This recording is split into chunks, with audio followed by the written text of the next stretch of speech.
సామెతల గ్రంథం 14 అధ్యాయం 31 అందరం కలిపి చదువు.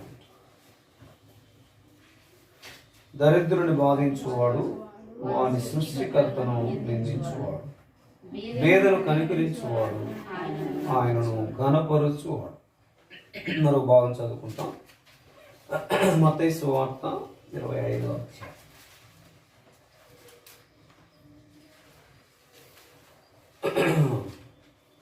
మత్తయి సువార్త 25వ అధ్యాయం 34వ వచనం నుండి 46వ వచనం వరకు కూడా మనం అందరము కలిపి చదువుకుంటాం. మత్తయి సువార్త 25వ అధ్యాయం 34వ వచనం నుండి 46వ వచనం వరకు మనందరము కలిపి చదువుకుంటాం.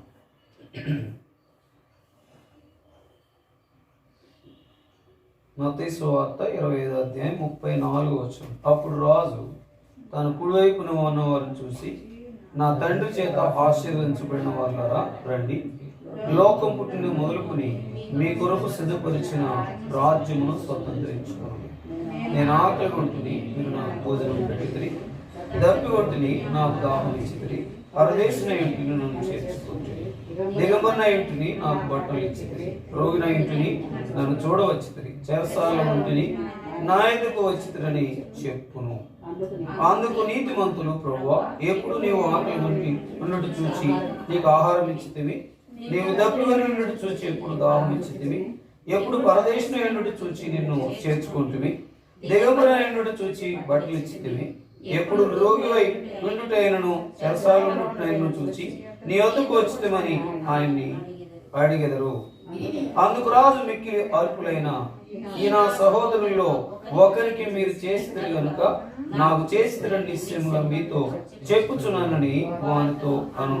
అప్పుడు ఆయన ఎడమవైపు నుండి వారిని చూచి, చెప్పబడిన వాళ్ళారా, నన్ను విడిచి అపవాదికిని వారి దూతలకు సిద్ధపరిచిన నిత్యాగ్నిలోనికి పోవుడి. నేను ఆకలి వంటిని, మీరు నాకు భోజనం పెట్టలేదు, దప్పి వంటిని, మీరు నాకు దాహం ఇయ్యలేదు, పరదేశిన ఇంటిని మీరు నన్ను చేర్చుకోలేదు, దిగంబరిన ఇంటిని మీరు నాకు బదులియలేదు, రోగిని చెరసాల్లో ఉంటని మీరు నన్ను చూడరాలేదని చెప్పును. అందుకు వారు, ప్రభువా, మేమెప్పుడు ఎప్పుడు నీవు ఆకలి కొని ఉండుటైనను, దప్పుకొని ఉండుటైనను, పరదేశి ఉండుటైనను, దిగంబరి ఉండుటైనను, రోగి ఉండుటైనను, చెరసాలలో ఉండుటైనను చూచి నీకు ఉపచారము చేయకపోయితమని ఆయన్ని అడిగెదరు. అందుకైనా మిక్కిలి అల్పులైన వీరిలో ఒకరికైనను మీరులాగు చేయట్లేదు గనుక నాకు చేయలేదని మీతో నిశ్చయముగా చెప్తున్నానని వారితో అనను. వీరు నిత్య శిక్షకును, నీతివంతులు నిత్య జీవమునకును పోగురు. ప్రభు సహాయం కొరకే ప్రార్థన చేసుకుంటాం. ప్రేమ నమ్మకం కలిగిన ప్రియపరలోక తండ్రి, మీ పాదానికి వందనములు స్తోత్రములు చెల్లిస్తున్నా మా ప్రభును ప్రియరక్షకుడైన యేసుక్రీస్తు వారి అతి శ్రేష్టంగా హెచ్చించబడిన నామములో ఈ యొక్క సమయంలో ప్రభు 2వ మాస లేఖన భాగాలను దేవుడు మన కొరకాయ దీవెనకరంగా చేయనుగా. అందుకు మనం చదివినటువంటి 2 భాగాల్లో ఒక భాగము మనం గమనించినట్లయితే సామెతల గ్రంథం 14వ అధ్యాయం 31వ వచనం 3 మాటలు అక్కడ మనం చూడవచ్చు. కాబట్టి 31వ వచనంలో 3 మాటలు, దరిద్రుని బాధించువాడు వాని సృష్టికర్తను నిందించువాడు. కాబట్టి చాలా పర్యాయాలు లోకంలో మనం కొనసాగుతూ ఉంటే మనం ఏం చేస్తామంటే ఎక్కువగా దరిద్రుల్ని మనం బాధించే వారంగా ఉంటామనేది. అంటే మనకంటే తక్కువగా ఉన్నవారిని, లేకపోతే మనకు ఎదురుపడినప్పుడు వారిని సరైనటువంటి రీతిలో విష్ చేసేటటువంటి సందర్భాలు మనలో కనబడేది చాలా తక్కువ. దాని తర్వాత ఆయా ప్రాంతాల గుండా వెళ్ళేటప్పుడు దాని తర్వాత అనేక మంది బేదలు, దాని తర్వాత అడుక్కునేవారు, దిక్కులేని వారు, దరిద్రులు కనబడినప్పుడు వారిని మనం ఎక్కువగా దృష్టించాం. దాని తర్వాత మనం కొనసాగుతా మనం వెళ్తా ఉండేటప్పటికే వారిదేముందిలే అని అనుకుంటాం. కానీ వారు మాత్రం ఏం చేస్తారంట, ఏదో అయినా దొరుకుద్దేమని ఏం చేస్తారు, ఎదురు చూస్తూ ఉంటారు. అందుకని చాలాసార్లు చాలా పర్యాలు మనం వెళ్తా ఉంటే నేనైతే మంచిగా భోజనం చేస్తున్నాను, వారికి ఆహారం కూడా లేదేమో. నేనైతే మంచి వస్త్రాలు వేసుకుంటున్నాను, వారికి వస్త్రాలు లేవేమో. నేనైతే మంచి ఇంట్లో ఉంటున్నాను, వారి ఇంట్లో. జ్ఞాపకం చేసుకుంటే దేవుడు కూడా ఎందుకు ఈ తలంపు ఇచ్చాడో నాకు తెలియదు, కానీ మరి అక్కడ 4 జంక్షన్స్లో ఒక ఆమె మామూలుగా అడుక్కుంటూ ఉండేది. అక్కడ ఫుట్పాత్ మీద అలాగే పండుకుంటూ ఉండేది. కానీ ఆమె మామూలుగా డబ్బులు ఇస్తే తీసుకునేది కాదు. పరీక్షించే కొన్నిసార్లు డబ్బులు ఇస్తే 100 రూపాయలు ఇస్తే తీసుకోవాలా, కానీ ఆహారం తీసుకొచ్చి ఇస్తే మాత్రం తీసుకునేది, తినేది. అంటే ఆమె దేని కొరకు తను జీవితాన్ని గడుపుతుందంటే తినటం అనేది తనకు. చాలా మందిని మీరు గమనించారంటే చాలా మంది మనం ఇచ్చేవి తీసుకోరు. ఏం కావాలని కోరుతారు? డబ్బు కావాలని. అంటే నేను ఇవ్వద్దని నేను అంటలేదు, కానీ ఎవరైతే డబ్బు అడుగుతారో వారికి అసలు డబ్బులు ఇవ్వద్దు. ఎవరికైతే ఆహారం కావాలని ఎదురు చూస్తారో వాళ్ళకి ఆహారం పెట్టండి, పర్వాలేదు. ఎందుకంటే ఆ డబ్బులు తీసుకుని వారు ఏం చేస్తారంటే వ్యసనాలకి వారు గురవుతూ ఉంటారు. తాగేవారుగా, దాని తర్వాత స్మోక్ చేసేవారుగా, భయంకరమైనటువంటి పరిస్థితులు ఉండేవారుగా ఉంటారు. అంటే దేవుడు నా గమనానికి తెచ్చింది ఏంటంటే మనము దరిద్రులను మనం ఏం చేయాలంట? దృష్టించాలి అనేది ఇక్కడ మనం జ్ఞాపకం చేసుకోవాలి. ఈ 3 నెలల ఉపవాస ప్రార్థనలో దరిద్రుని బాధించేవాడు వాని సృష్టికర్తను నిందించేవాడు. అసలు దరిద్రుడు ఎవడు? ఈ లోకంలో దరిద్రుడు ఎవడు? ఎవరు అసలు దరిద్రులు అంటే ప్రభువైన యేసుక్రీస్తు వారి లోకానికి వచ్చి ఆయన మన కొరకే ప్రాణం ఇస్తే పాపుల కొరకు ప్రాణం ఇచ్చాడని ఎరిగి తెలుసుకుని ఏంటి నిజమైన అనుభవానికి వచ్చిన వారుగా ఉన్నారో వారు నిజమైనటువంటి అనుభవం దరిద్రతలో నుండి ధనము అనేటటువంటి అనుభవానికి వచ్చిన వారుగా కనబడతారు. అంటే ఇంకా ఎవరైతే ప్రభువుని ఎరగకుండా ఉంటారో వారు ఏంటంట? దరిద్రులే. కాబట్టి ఆ దరిద్రుని బాధించువాడు అనేటటువంటి మాట ఏంటంటే మనం ఎవరైతే ప్రభుని ఎరగకుండా ఇంకా వారు జీవిస్తూ ఉన్నారో వారి దగ్గరికి తీసుకువెళ్ళి ఆ దరిద్రతల నుండి ఏంటి బయటకు తీసుకురావడమే. ఆ దరిద్రం దగ్గరికి వెళ్ళలేదంటే మనం ఏం చేయాలంట? ఏం చేసేవారు ఉంటామంట? ఆ దరిద్రుని బాధించే వారంగా ఉంటాం. అంటే దేవుని మాటలు సువార్తను తీసుకువెళ్ళకపోతే మనం అందరూ రక్షించబడిన వారంగా, ధనవంతులుగా చేయబడిన మన జీవితాల్లో మనం ఏం చేస్తున్నామంటే వారిని బాధించే వారంగా ఉంటాం. అయితే దేవుడు నాకు ఇచ్చిన తలంపు ఏంటంటే దరిద్రుని కనుక నువ్వు కలుసుకోకపోతే, దరిద్రుని దగ్గరికి వెళ్ళి దేవుని మాటలు చెప్పకపోతే వారిని ఏం చేసినట్టు? బాధించినట్టే అనేది దేవుడు నాకు ఇచ్చిన తలంపు. చాలాసార్లు ఆ రీతిగా మామూలుగా. అందుకనే ఆ దరిద్రుని చూసి, ఆ యొక్క కుంటివాన్ని చూసి దేవాలయపు ఆ వెలుపల భాగంలో నుండి ఆ గౌరి దగ్గర ద్వారం దగ్గర కూర్చుని అడుక్కునే వారిని చూసి ఏముందులని వెళితే ఆ దరిద్రుని బాధించిన వారిగానే ఉండేవారు. కానీ ఆ దరిద్రుని ధనవంతులుగా ప్రభువుని కలిగిన వారిగా చేసినటువంటి భాగ్యం ఏంటంటే సమయం వచ్చినప్పుడు ఏం చేయాలా? యేసు నామాన్ని బయటకు తీసుకురావాలి. అందుకని వారికి సమయం వచ్చినప్పుడు ఏం చేస్తున్నారు? ఆ దరిద్రుని దగ్గరికి వచ్చి ఏం చేశారు? తను బాధించకుండా, అంటే ఒక మాటలో చెప్పకుండా వెళ్ళిపోవటమే బాధించడం అని నేను అంటాను. దేవుని మాటలు ఎవరికైతే మనం తెలియజేయకుండా ఉంటామో వారు ఎరగని వారిగా ఉంటారో వారిని బాధించినట్లని దేవుడు నాకు ఇచ్చిన తలంపు. అయితే మనం వారు వింటారో వినరో మనకు అనవసరం, కానీ ఎక్కడ ఆగినప్పుడు ఏం చేయాలా? యేసు ప్రభు ఆయన గొప్ప దేవుడు, పాపిని ప్రేమించాడు, పాపుల రక్షకుడు, ఆయన గొప్పవాడని చెప్పిన అనుభవానికి వస్తే ఆ దరిద్రుని బాధించకుండా మేలు చేసిన అనుభవానికి మనం వస్తాం. ఒక్క మాట చెప్పిన దరిద్రుని బాధించే అనుభవం మనము ఉండము, తనకు మేలు చేసే అనుభవం మిగిలిపోతామన్నది నేను మీకు జ్ఞాపకం చేస్తా ఉన్నా. అందుకని ఎన్నిసార్లు ఎక్కడికైనా వెళ్తా ఉన్నా మరి ఖచ్చితంగా వాళ్ళ దగ్గర నిలబడి కొన్ని మాటలు చెప్తాను. యేసు ప్రభు లోకరక్షకుడు, ఈయన నిజముగా రక్షకుడు, నిజంగా దేవుడు, ఆయన నిజమైనటువంటి ప్రేమ కలిగిన వాడని చెప్పినప్పుడు అనేక మంది తెలుసుకున్న వారు ఉన్నారు, కొంతమంది త్రోసిపుచ్చిన వారు ఉన్నారు, కొంతమంది ఏళ్ళగా మాట్లాడేవారుగా ఉన్నారు, కొంతమంది అనేక రకాలుగా మరి ఆలోచన చేసేవారు ఉన్నారు. కానీ మనం ఇదేంటి? మనము దేవుని మాటలు తెలియచేయాలి. ఇంకా అనేక మంది దరిద్రులుగా ఉన్నారు ఈ లోకంలో. ఆ దరిద్రులకు దేవుని వాక్యము, దేవుని ప్రేమను, దేవుని యొక్క విలువను, దేవుని యొక్క ఆ సిలువ కార్యాన్ని చెప్పకపోతే ఆ దరిద్రుని మనం ఏం చేసినట్టంట? బాధించినట్టంట.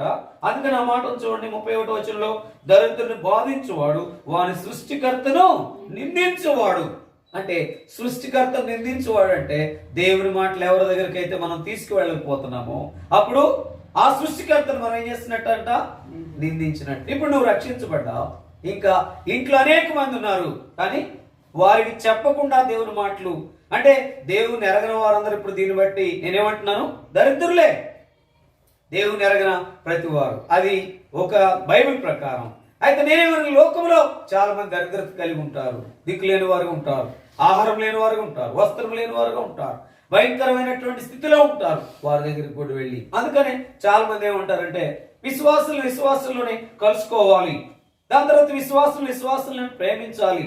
అందుకనే విశ్వాసకి అవిశ్వాసతో పాలు ఎక్కడది, పాలు పంచుకోక్కర్లేదు, కానీ వారికి వెళ్ళి వారి దరిద్రతను తెలుసుకుని ఏం చేయాలి, కొంతైనా మనం సహాయం చేయాలి. వారి దగ్గరికి వెళ్ళి సహాయం చేయడం వల్ల వారితో కలిసినట్టు కాదు, వారిలో ఉన్నటువంటి కార్యకలాపాలు పాలు పంపులు పొందితే అది కలుసుకున్నట్టు. కాబట్టి మన జీవితంలో ప్రభువైన యేసుక్రీస్తు వారిని మనం తెలుసుకున్నాము, దరిద్రత అనేది పోగొట్టుకున్న వారం ఉన్నాము, దాని తర్వాత ధనవంతులు అనేటటువంటి జాబితాలో చేర్చబడిన వారం ఉన్నాం. అందుకని మన కొరకు ఆయన ఏమయ్యాడు, ఆయన దరిద్రుడైపోయాడు. మనల్ని ధనవంతులుగా చేయవల్లని ఆయన దరిద్రుడైపోయినాడు. ఆయన దరిద్రుడైపోయి మనం ధనవంతులుగా చేస్తే, మనం ధనవంతులుగా ఉండి ఇంకా దేవుని ఎరగినటువంటి దరిద్రుల్ని మనం ఏం చేయాలో చెప్పకపోతే వారిని ఏం చేస్తున్నట్టంట, బాధించినట్టు.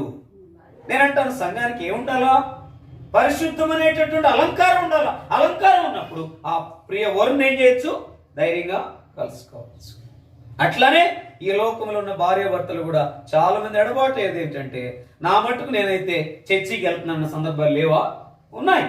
నా మట్టుకు నేను చర్చికి వెళ్తాను, లేకపోతే నాకు మాత్రం అభ్యంతరం పెట్టొద్దు అనేదేమో ఎక్కువ సార్లు ఉంటాయి, కానీ నువ్వు రమ్మనే సందర్భాలు మాత్రం చాలా తక్కువ సార్లు ఉంటాయి. గమనించుకోండి కావాలంటే మీరే.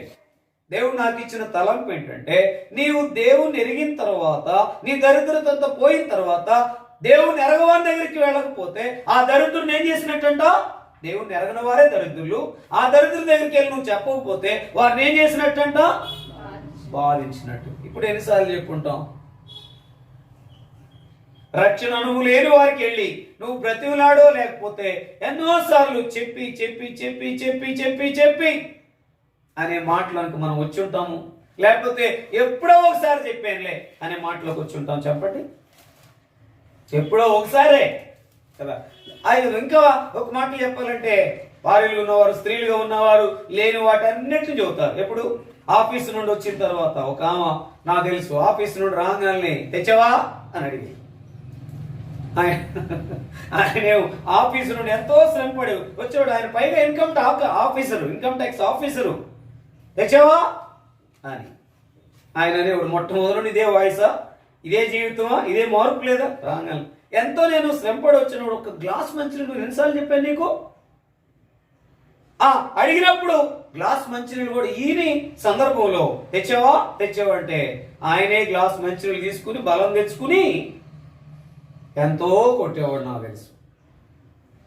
దాని తర్వాత ఎందుకు నువ్వు ఆ మాట మాట్లాడొద్దంటే, నీ జీవితం అంతా 18 సంవత్సరాలు అయిపోయినప్పటికీ కూడా అదే, కానీ అన్నీ తెస్తాడు కానీ ఈ మాట రాకుండా పక్కన పెడతాడు. తెచ్చావా అని అంటుంది అనమాట. అనేటప్పటికి ఆయన మంచిని మనం ఎన్నిసార్లు చెప్పాను, సరే ఒకవేళ శ్రమ పడతారు మంచిదే, సరిగా చూడట్లేదు మంచిది, వచ్చినప్పుడు కొంచెం కంఫర్ట్ చేస్తే అది అంతా పోద్దు కదా. కొన్నిసార్లు మనం చెప్పేది, లేకపోతే అడిగేది, లేకపోతే వెళ్ళేది, ఆదరించేది చాలా తక్కువగా ఉంటుంది. మనకు కావాల్సిన డిమాండ్స్ గురించి ఎక్కువ మాట్లాడతాం కానీ ఆదరించేది చాలా తక్కువ. చాలాసార్లు అలాగా. తర్వాత ఆయన అన్నాడు, నువ్వన్నా మారకపోతే నేనన్నా మారతాను, ఇంక నేను కొట్టను, అన్ని తెచ్చాను, అన్ని నీ కొరకే, దాని తర్వాత అన్ని నీ కొరకు సిద్ధపరిచాను అని ఒక రోజున దాదాపుగా ఆమె తెచ్చావా అంటుందని ఏం చేశాడంటే, దాదాపు ఒక పట్టు చీరల బాక్సే తెచ్చేశాడు. బాక్స్ తెచ్చేసి ఏం కావాలో కోరుకోమని అని అంటే ఒక 4 చీరలు తీసుకుని పెట్టి ఇంత మంచి భర్త అనేటప్పటికి కాదు ఈ బాక్స్ అంతా నీకే అని చెప్పేటప్పటికి వాటి మీద లేదంట ఆ మనసు, వేటి మీద ఉంది? ఇలాంటి ప్రేమ కలిగిన వాడు నా భర్త అయితే నేను తెలుసుకోక అవివేకంగా ప్రవర్తించానని ఏం చేస్తుందంట అప్పుడు తను ప్రాధేయపడిందంట. అప్పుడు తెలుసుకున్నట్టు పిచ్చిదాన, నేను యేసు ప్రభువుని నమ్ముకున్నాను, కానీ నా నమ్ముకున్న విధానంలో కూడా ఏం చేసావు? నా దేవునికి దూరంగా చేసావు. ఎందుకంటే నేను కొట్టేటటువంటి మాటల దగ్గర మార్చుకోలేదు. ఆయన నా ప్రభు నాతో మాట్లాడాడు, నీవు నీ జీవితంలో నువ్వే తగ్గించుకో, నువ్వే ప్రేమించు, ఏం పర్వాలేదు, తను మారుతుంది, నువ్వు నువ్వు కూడా ఎందుకు చేయట్లేదని అంటే ఆ రోజు మాట్లాడితే ఆయన వస్తే వెంటనే ఆ ప్రేమను బట్టి ఆదరణ బట్టి యేసు ప్రభు, అందుకనే ఆయన నిజముగా లోకరక్షకుడు అనే మాట ఎక్కడుంది? నిజముగా లోకరక్షకుడు. ఆయన లోకరక్షకుడు అని చెప్పటమే నీ యొక్క ధనవంతుడు అనే అనుభవం బయటకు వస్తుంది. ఆయన గొప్ప దేవుడు అని చెప్పడమే, ఆయన పాపుల రక్షకుడు అని చెప్పడమే, ఆయన పాపిని ద్వేషించాడని చెప్పడమే నువ్వు ధనవంతులుగా కనబడతావు. ఎందుకంటే ఆయన మనం ధనవంతులుగా చేశాడు. ధనవంతులుగా చేసిన అనుభవం మనలో ఏమి లేకుండా చేశాడు. మనం ఎందుకు ధనవంతులు అయ్యాం? దరిద్రత లేకుండా. ఆ దరిద్రత ఏం చూపిస్తుంది? పాపాన్ని చూపిస్తుంది. పాపమే దరిద్రత. ఆ పాపంలో ఉన్నవాడే దరిద్రుడు. యేసు ప్రభువుని ఎరగనివాడు దరిద్రుడు. ఆ దరిద్రుడిని దగ్గరికి వెళ్ళకపోతే వారిని ఏం చేసినట్టంట? బాధించిన వాడు అనేది. ఇప్పుడు మనం కొన్ని మాటలు చదువుకున్నాం. ఎక్కడ? మత్తయి సువార్త 25వ అధ్యాయంలో మనం చూస్తూ వచ్చాం. ఏంటంట? ఆయన ఎప్పుడయ్యా 2 జాబితాలు ఉన్నాయి. ఆ 2 జాబితాలకి ఒక మత్తయి సువార్త 25వ అధ్యాయం 34వ వచనం అందరం కలిసి చదువుకుంటాం. అప్పుడు రాజు తన కుడివైపున ఉన్న వారిని చూసి, నా తండ్రి చేత ఆశీర్వదించబడిన వారులారా రండి, లోకం పుట్టిన మొదలుకొని మీ కొరకు సిద్ధపరిచిన రాజ్యమును స్వతంత్రించుకున్నాడు. ఏమంటున్నాడు అంటే రాజు ఏమంటున్నాడు? ఆ కుడివైపున ఉన్నవారిని చూసి ఏమంటున్నాడు? నా తండ్రి చేత ఆశీర్వదించబడిన వారులారంటే కుడి చేతిలో ఏముందనమాట? ఆశీర్వాదం ఉంది అనే అనుభవంలో ఆశీర్వదించబడిన అనుభవంలోకి వచ్చేటప్పటికే ఆశీర్వదించబడిన వారులారా రండి అని పిలిచే అనుభవంలో మనం వచ్చినాం. ఆ వచ్చినటువంటి అనుభవంలో దొరికినటువంటి గొప్ప ఆనందం ఏంటి అక్కడ? అది మనం చూస్తే గనక జ్ఞాపకం చేసుకుంటే, నా తండ్రి చేత ఆశీర్వదించబడిన వారులారా రండి, లోకం పుట్టిన మొదలుకొని మీ కొరకు సిద్ధపరిచిన రాజ్యమును స్వతంత్రించుకున్నాడు. అందుకనే బలవర్తమానంలో రాజ్యం యొక్క క్రమము, రాజ్యం యొక్క నియమము, దాని తర్వాత నిన్నటి దినాన్ని చూస్తూ వచ్చాం. ఆదివారం ఏంటిది? రాజ్యం యొక్క బహుమానము అనేది మనం చూస్తూ వచ్చాం. కాబట్టి రాజ్యం, ఆ రాజ్యములో మనము ఎల్లవేళలా అంటే నిత్యము ఉండాలని, యుగాయుగములు ఉండాలని ఆ ప్రియ తండ్రి మనకి చేసిన సిద్ధపాటు అంత ఇంత కాదు. ఆ సిద్ధపాటు ఏంటంటే సెలవు కార్యం. ఆ సిద్ధపాటు ఏంటంటే ఆయనలో ఉండడానికి ఆధిక్యత. ఆ సిద్ధపాటు ఏంటంటే ఆయన వచ్చినప్పుడు ఆయనతో పాటు తీసుకువెళ్ళడము, లేదా నీవు నేను లోకాన్ని విడిచిపెడతా ఆయన రాజ్యంలో యుగాయుగులు ఉండటమో సిద్ధపరిచిన ఆ నిత్య రాజ్యము అని. ఆ నిత్య రాజ్యములో ఒక మంచి మాటలు మీ గమనానికి తీసుకురావాలని కోరుతా ఉన్నా. చూడండి, నేను ఆకలి గొంటిని అంటే ఒక వ్యక్తికి నువ్వు ఆహారం పెడితే ఆయనకు ఆకలి తీర్చినట్టు. ఇదంతా మనం చూస్తే 6 సంగతులు ఉన్నాయి ఇక్కడ. చూడండి, నేను ఆకలి గొంటిని, మీరు నాకు భోజనం పెట్టితిరి, దప్పికొంటిని, మీరు నాకు దాహం ఇచ్చితిరి, పరదేశిన ఏమిటిని, నన్ను చేర్చుకుంటుని, దిగంబరన ఏమిటిని, నాకు బట్టలు ఇచ్చితిరి, రోగున ఏమిటిని, నన్ను చూడవచ్చితిరి, చెరసాల్లో ఉంటిని, నా ఎదుకు వచ్చితిరని చెప్పును. అందుకు నీతిమంతులు ప్రభు ఎప్పుడు నువ్వు ఆకలి. ఈ 6 అంతులు ఎప్పుడు ఉంది నీ దగ్గర? ఎప్పుడు లేదంటే ఆయన ఏమన్నాడు? ఒక సహోదరునికి, అక్కడ చూడండి మాట, అల్పులైన, ఆ మాట ఎంత స్పష్టంగా ఉంది. అప్పుడు రాజు ఒకరికి మీరు చేసింది కనుక గుర్తుపెట్టుకో, నీ జీవితంలో ఒకరికి చేస్తే ఆయనకి 6 అంతలా అనుభవం చేసినట్టే.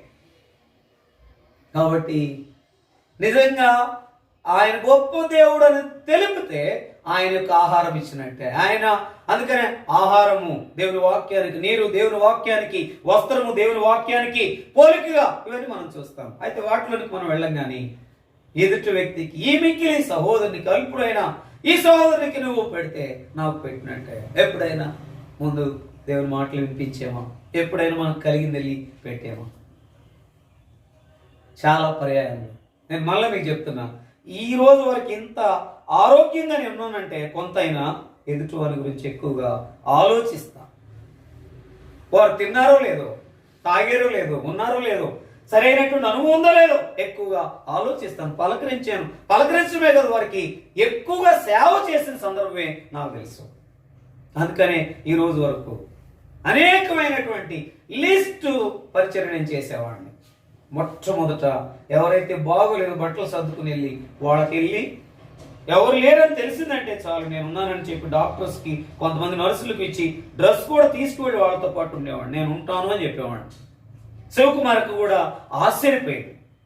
ఆ అక్క తెలుసు తెనాల్లో ఉంటుంది, అమ్మకు పరిచయం చేస్తే మిగతా వాళ్ళు కూడా నేను చేస్తానని వచ్చి అక్కడ డాక్టర్ చెప్పేవాడు. మా అమ్మను చూసుకుంటా వాళ్ళని కూడా వీళ్ళు ఏమవుతారు నీకంటే నాకేం కారు కానీ ప్రభులో నాకు ప్రేమ అంటే డాక్టర్ కూడా ఆశ్చర్యపోయాడు. కొంతమందికి వెళ్ళి అన్నం తినిపించిన సందర్భం, కొంతమందికి అయితే వస్త్రాలు కప్పిన సందర్భం, కొంతమందికి అయితే అసలు వస్త్రాలు ఏపి తీసుకొచ్చి ఇంటి దగ్గర. అందుకని రాణిసేమనక్క కొడుకు కూడా ఉన్నాడని తెలిసింది నాకు కొంతకాలం తర్వాత. నెల రోజుల తర్వాత నాయన కూడా ఉన్నాడు. వెళ్ళి పట్టుకొచ్చి స్నానం చేసి కొత్త బట్టలు తీసుకొచ్చి వేస్తే వాడు ఏడుస్తూ ఉన్నాడు. ఇటువంటి ప్రేమ ఆదరణ ఎక్కడిది అని చెప్తూ వచ్చేటప్పటికి ఆమె ఇద్దరు కలిసి కూడా చదువుకున్నాం. నన్ను గుర్తుపెట్టాడు కానీ గుర్తుపట్టినట్టుగా నటించాడు. తర్వాత ఏం చెప్పాడు ఆయన, నువ్వు నాకు బాగా తెలుసు, మన ఇద్దరం కలిసి చదువుకున్నాము, కానీ నీ ప్రేమ నేను పొందట్లేదని చెప్పాడు. ఒక్క మాటలో చెప్పాలంటే సింపుల్గా. కానీ ఏమన్నా అంటే ఇక్కడ నేను ఉండలేను, నేను వెళ్ళిపోతానని చెప్పాడు. కొత్త బట్టలు అన్ని ఏ మాట కామాట శామ్యుల్ అన్న, దాని తర్వాత ఉన్న కొత్త బట్టలు, కొత్త శాలువ, కొత్త నేను దుప్పటి ఇవన్నీ తీసుకుని వెళ్తే అక్కడ పెట్టుకున్నాడు. బాగానే ఉన్నాడు. స్నానం చేయించి ఎంత వాసన స్నానం చేయించాను. దాని తర్వాత అన్ని కొత్తవి తీసుకొచ్చాను. అంటే ఎందుకు చెప్తున్నానంటే తను పరిచయం చేసినప్పుడు ఏడుస్తూనే ఉన్నాడు. పెద్దగా గట్టిగా పట్టుకున్నాడు. 31 వచ్చిన రెండో భాగం చూడండి. ఆ రెండో భాగాన్ని మనం చూస్తాం. తర్వాత అది చదివి ఉంటాము, కొన్ని మాటలు మనం చూస్తాం. సామెతల గ్రంథం 14 అధ్యాయం 31 వచ్చిన రెండో భాగం చదవండి. బేదను కనికరించువాడు, అబ్బా ఏదంటే బేదను కనికరించువాడు. బేదను కూడా ఏం చేయాలంటే మనం కనికరించాలి. కాబట్టి రేపటి దినాన్ని మనం చూస్తాము. బేదను కనికరించువాడు, ఆయన గణపరచువాడు. ముందు బేదని అక్కడ ముందు మాట ఏముంది, దరిద్రుని బాధించువాడు వాని సృష్టికర్తను నిందించువాడంట. దరిద్రుని బాధించువాడు వాని సృష్టికర్తను బాధించువాడు, నిందించువాడు, బాధించువాడు, నిందించువాడు. ఇక్కడేమో కనికరించువాడు ఆయనను గణపరచువాడు. కాబట్టి మనం కనికరించిన జాబితాలోని ఆయనలో గణపరిచేటటువంటి అనుగులో మనం కొనసాగాలి. అందుకని గణపరచడం అంటే ఏంటి? గణపరచడం అంటే ఏంటి? ఆయన గణపరచడం అంటే ఎవరైతే దేవుని వాక్యాన్ని ఇంకా దేవుని మాటలు తెలుసుకోకుండా ఉన్నారో వారికి చెప్పడమే గణపరచడం. తర్వాత మనకు కలిగిన దాన్ని ఇతరులకు చెప్పడం. ఎన్నోసార్లు నేను అంటాను, చాలాసార్లు చాలా పర్యాయాలు నేను అంటాను, ఎవరికైనా అడిగి తెలుసుకుని ఎప్పుడైనా వాళ్ళ అవసరాన్ని తీర్చేవా? నీ ఫెలో బ్రదర్స్ని ఎక్కడైనా అవసరత లేకపోతే వాళ్ళ యొక్క కొంచెం క్లిష్టమైన పరిస్థితిని తెలుసుకుని ఎప్పుడైనా మనం సహాయం చేసి ఉంటామా? మనం ఎవరి దగ్గర చేస్తాం ఎక్కువ? ఎవరైతే ఘనంగా కనపడతారో, ఎవరైతే ఎక్కువగా కనపడతారో వాళ్ళ దగ్గరికే వెళ్తాం. అందుకని ఏమంటాడు, ఒక మాట అనేవాడు ఆయన చేసుకుంటే ఆ మాటలను కీర్తనలు 46 అధ్యాయము 3 వచ్చిన ఒక మాట చూడండి. కీర్తన గ్రంథం 46 అధ్యాయము 1 వచనం చదవండి. వాటి జలములు ఘోషించుచు నురుగు కట్టినను ఆ పొంగునకు పర్వతములు కదిలినను మనము భయపడము. అక్కడ ఒక శ్రేష్టమైన మాట ఉంది. ఇలాగ నువ్వు చేస్తే గనక దేవుడు నీకు ఏది తక్కువ చేయకుండా నీకు నాకు ఎట్లా ఉంటాడు? ఆశ్రయంగా ఉంటాడు. ఎంతకాలం? బ్రతికినంత కాలం. ఎలాంటి అనుభవం? 41 అధ్యాయం కీర్తన 41 అధ్యాయం 46 అధ్యాయం 1-3 వచనాలు చదువుకుంటాం చూడండి. దేవుడు మనకు ఆశ్రయ దుర్గమునై ఉన్నాడు. ఆపత్కాలం ఆయన నమ్ముకునదగిన సహాయకుడు. కావున భూమి మార్పు నొందినను గుర్తుపెట్టుకో. కావున ఆయన మనకు ఆశ్రయదుర్గము గుర్తుపెట్టుకుంటే భూమి మార్పు నొందినను గుర్తుపెట్టుకో. రెండో మాట, సముద్రములో పర్వతములు మునిగినను మార్పు నొందినను మునిగినను. దాని తర్వాత వాటి జలములు నురుగు కట్టినను, వాటి పొంగు పర్వతములు కదిలను, మనం భయపడము.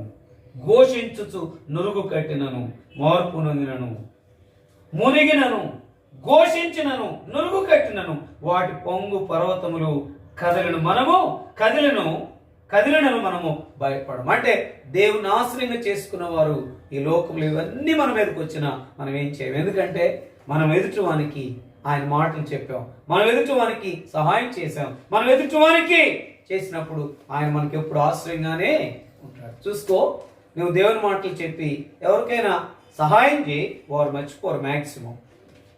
దాని తర్వాత మర్చిపోయే సంగతి ఒకడు ఉన్నప్పటికీ కూడా దేవుడు మాత్రం నిన్ను మర్చిపోడు. ఎప్పుడు నీకు ఆశ్రయదుర్గంగానే ఉంటాడు, నమ్ముకొనదగిన సహాయకుడుగానే ఉంటాడు అనేది. అంటే భూమి మార్పు నొందినను, ఎంత ప్రాముఖ్యమైన పర్వతములు మునిగినను, దాని తర్వాత వాటి జలములు ఘోషించినను నురుగు కట్టినను, ఆ పొంగునకు పర్వతములు కదిలినను, మనము భయపడ. 5 అంతల అనుభవం ఉంది, మనం భయపడాల్సిన అవసరం లేదు.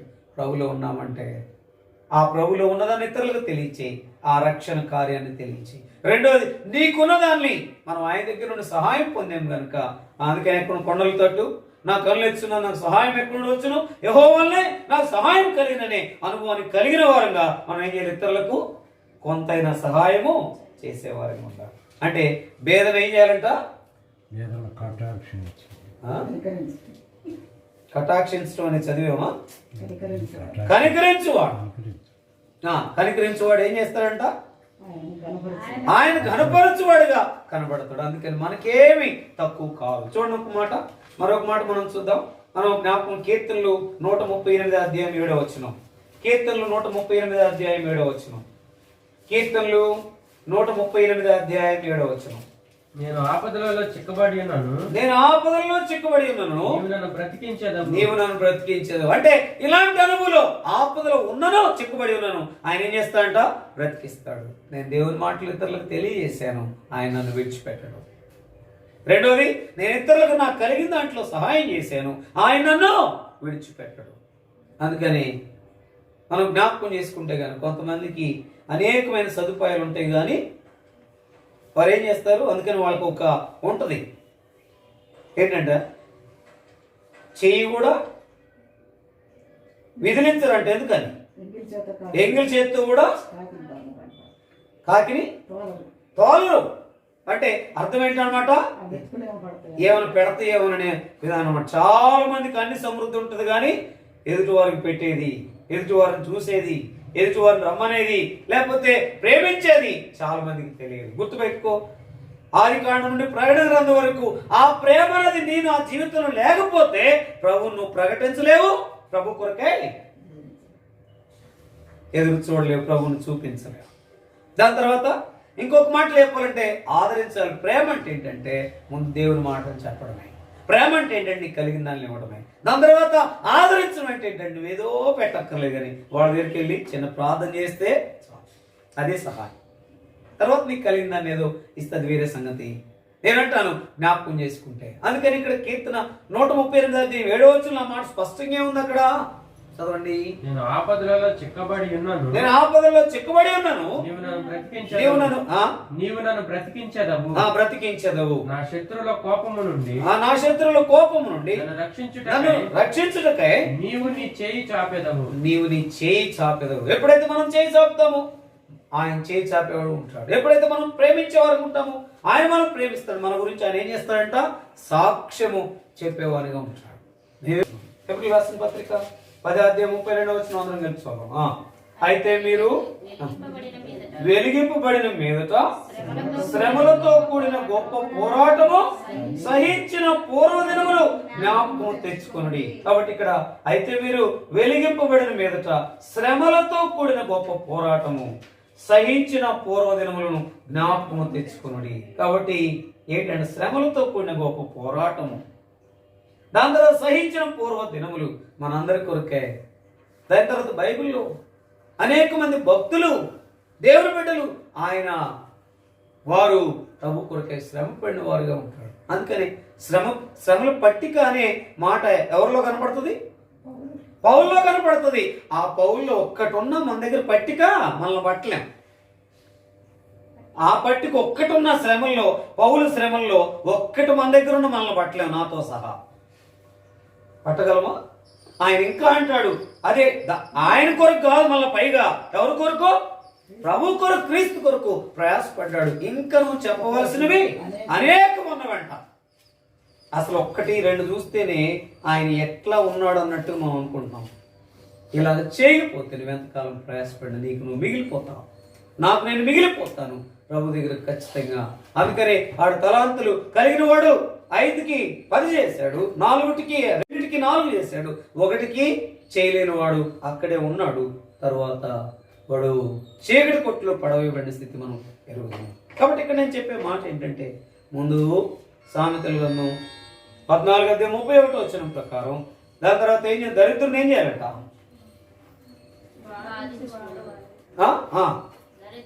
బాధించువాడు తన సృష్టికర్తను నిందించువాడు. రెండో మాట, భేదను కనికరించువాడు ఆయన ఘనపరచువాడు. కాబట్టి భేదను కనికరించి ఘనపరిచే జాగ్రత్తలో మనం ఉండాలంటే ఈ యొక్క అనుభవాలు కలిగి ప్రార్థన చేయాలి.